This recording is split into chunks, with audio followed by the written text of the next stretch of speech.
തറന്റെ അടുത്തുള്ള മണ്ണൊക്കെ പൊരിച്ചു പോകുമല്ലോ.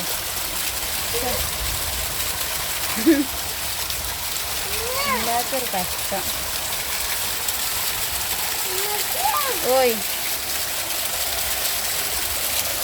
തറന്നെ കൈക്കോട്ടോ ഒരു കുന്ത്രാൻ്റെ ഒക്കെ ഇവിടെ ഇല്ലാണല്ലേ. എന്തോ വെള്ളമായിരിക്കും കാരം മെയിനായിട്ടുള്ള. കൈക്കോട്ട് കൊണ്ട് നെല്ലൊന്നും ഇവിടെ ഞാൻ തുറന്നിട്ടായിരുന്നു. കൈക്കോട്ടില്ല. എന്തോ കോലുണ്ടോക്കിയോ കോല് ഇവിടെ ഓട്ട അതിനെ കൊടുത്തിടാൻ.